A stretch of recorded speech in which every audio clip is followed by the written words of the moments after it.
আসসালামু আলাইকুম। কেমন আছেন সবাই? আবারও চলে এলাম আমার ছোট্ট উনুনে আরো একটি নতুন রেসিপি আপনাদের সঙ্গে শেয়ার করব বলে। আজকে আমি আপনাদের সঙ্গে শেয়ার করব কিভাবে চমৎকারভাবে হাঁস ভুনা করবেন। আমি প্রথমে হাঁসটাকে খুব ভালোভাবে আগুনে তাপ দিয়ে নিয়েছি। তারপরে লোমগুলোকে খুব ভালোভাবে পরিষ্কার করে হাঁসটাকে আমি কেটে নিচ্ছি। অবশ্যই হাঁসটাকে খুব ভালোভাবে আগুনে তাপ দিয়ে নিতে হবে। তাপ দিয়ে নেওয়ার সময় হাঁসের ভিতর থেকে দেখবেন খুব সুন্দর একটা তেল বের হয়ে আসে। এটাই মাংসের স্বাদটাকে দ্বিগুণ বাড়িয়ে দেয়।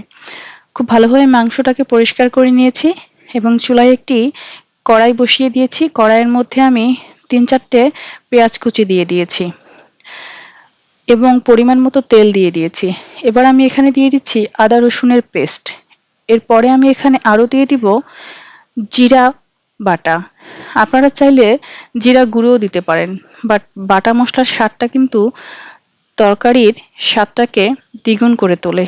এরপরে আমি এখানে দিয়ে দিচ্ছি লাল গুঁড়ো মরিচ। মরিচটা আপনারা কমিয়ে বাড়িয়ে দিবেন। আমি এখানে ৪ টেবিল চামচ মরিচ দিয়ে দিয়েছি। এবার আমি এখানে দিয়ে দিচ্ছি পরিমাণ মতো হলুদের গুঁড়ো। আপনাদের হাঁসের মাংসের পরিমাণ অনুযায়ী আপনারা এখানে মশলাটাকে দিয়ে নেবেন। এরপরে সামান্য একটু পানি দিয়ে আমি মশলাটাকে খুব ভালোভাবে কষিয়ে নিচ্ছি। এবার আমি এখানে দিয়ে দিচ্ছি গরম মসলা। গোটা গোটা গরম মসলা আমি এখানে দিয়ে দিচ্ছি। আমি লবঙ্গ নিয়েছি, এলাচ নিয়েছি ২ রকমের, সাদা এলাচ, কালো এলাচ, দারুচিনি নিয়েছি এবং কয়েকটা গোলমরিচ নিয়েছি। সবগুলো উপকরণ আমি খুব ভালোভাবে মিক্স করে নিচ্ছি। এখানে আমি দিয়ে দিচ্ছি গুঁড়ো গরম মসলার গুঁড়ো। খুব ভালোভাবে উপকরণগুলো মিক্স করা হয়ে গেলে এর মধ্যে আমি ধুয়ে রাখা হাঁসের মাংসগুলোকে দিয়ে দিলাম। খুব ভালোভাবে মশলাগুলোকে নেড়েচেড়ে পানি না দিয়েই ঢেকে দিতে হবে। তারপরে এটা থেকে যে পানিটা উঠবে সেটা শুকিয়ে নিয়ে তারপরে আপনারা পানি দিবেন। আমি এখানে লবণ দিয়ে দিয়েছি। লবণ দিতে আমি ভুলে গিয়েছিলাম, তাই লবণটা আমি এখন দিয়ে নিলাম। এবার আমি কিছু আলু কেটে নিয়েছি হাঁসের মাংসতে দেওয়ার জন্য। আমি এখানে ৫ পিস আলু দিয়ে দিলাম। কেন দিয়ে দিলাম জানেন? বলছি একটু পরে আপনাদেরকে। এবার আমি এখানে কষানোর জন্য পরিমাণ মতো পানি দিয়ে ঢাকনা দিয়ে ঢেকে দিব।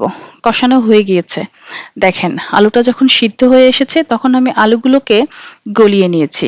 এতে করে ঝোলটা গাঢ় গাঢ় হবে, টেস্টটা আরো দ্বিগুণ বেড়ে যাবে। তারপরে আমি বাকি আলুগুলোকেও এখানে দিয়ে আমি একবারে পানি দিয়ে দিলাম এখানে।